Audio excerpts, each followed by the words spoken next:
ತಕ್ಷಣ ನಗರ ಮತ್ತು ಹೊರವಲಯದ ಆಟೋ ರಿಕ್ಷಾಗಳನ್ನು ಗುರುತಿಸಿ ಈಗಾಗಲೇ ಸರ್ಕಾರ ಜಾರಿಗೊಳಿಸಿರುವ ಕಲರ್ ಕೋಡಿಂಗ್ ಆದೇಶವನ್ನು ಅನುಷ್ಠಾನಗೊಳಿಸಬೇಕು ಎಂದು ಮಾಸ್ ಇಂಡಿಯಾ ಎನ್ಜಿಒದ ಅಧ್ಯಕ್ಷ ಜಿಎ ಕೋಟ್ಯಾರ್ ಹೇಳಿದರು.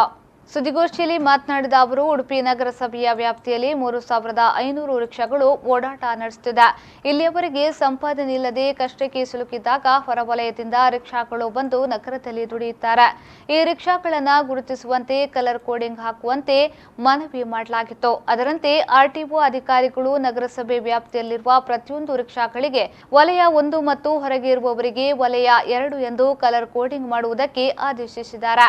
ಈಗಾಗಲೇ ಕಲರ್ ಕೋಡಿಂಗ್ ಸಿಸ್ಟಮ್ ವಿರುದ್ಧ ನ್ಯಾಯಾಲಯಕ್ಕೆ ಹೋಗುವುದಾಗಿ ರಿಕ್ಷಾ ಸಂಘಟನೆಗಳು ತಿಳಿಸಿದ್ದು, ಇದರ ವಿರುದ್ಧ ನ್ಯಾಯಾಲಯದಲ್ಲಿ ಹೋರಾಡಲು ನಮ್ಮ ಸಂಸ್ಥೆ ಸಿದ್ಧ ಇದೆ ಎಂದು ಹೇಳಿದ್ರು.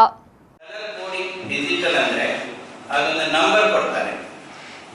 ಈಗ ರಿಕ್ಷಾ 1 ಆ ನಂಬರ್ ಅಲ್ಲಿ ನಿಮ್ಮ ಪ್ರತಿಯೊಂದು ಮಾಲೀಕರ ಹೆಸರು, ಅವರ ಫೋಟೋ, ಪರ್ಮಿಟ್, ಲೈಸೆನ್ಸ್ ಎಲ್ಲವೂ ಇರ್ತದೆ. ಆ ಕಲರ್ ಕೋಡ್ ನಾವು ಇಲ್ಲಿ ಏನು ಕೇಳಿದ್ದೇವೆ ಅಂದ್ರೆ, ನಗರಸಭೆ ವ್ಯಾಪ್ತಿಯಲ್ಲಿರುವ ಪ್ರತಿಯೊಬ್ಬ ಆಟೋ ರಿಕ್ಷಾಗಳಿಗೆ ಕಲರ್ ಕೋಡಿಂಗ್ ಆಗಬೇಕು. ಅದನ್ನು ವಲಯ ನಂಬರ್ 1 ಅಂತ. ಹೊರವಲಯ ಅಂದರೆ ಮುನ್ಸಿಪಲ್ ಜ್ಯುರಿಡಿಕ್ಷನ್ ಇಂದ ಹೊರಗೆ ಕಾರ್ಕಳ ಇರ್ಬೋದು, ಹಿರೇಳ್ಗೆ ಇರ್ಬೋದು, ಅಂತ ಏರಿಯಾಗಳ ಅದಕ್ಕೆ ವಲಯ 2 ಹೇಳ್ತೇವೆ. ಈಗ ಏನಾಗಿದೆ, 33,500 ಸಿಟಿ ವ್ಯಾಪ್ತಿಯಲ್ಲಿ ರಿಕ್ಷಾಗಳಿದ್ದಾವೆ. ಆದರೆ ಅವರಿಗೆ ದುಡಿಯುವ ಅವಕಾಶ ಇಲ್ಲ. ಅವರ ಸಂಸಾರಕ್ಕೆ ತುಂಬಾ ಕಷ್ಟ ಆಗ್ತದೆ. ಒಂದು ಸಿಟಿ ಸ್ಟ್ಯಾಂಡಿಂದ ಮತ್ತೊಂದು ಕಡೆ ಹೋದ್ರೆ ಅಲ್ಲಿ ಮರಾಮರಿ ಆಗ್ತದೆ.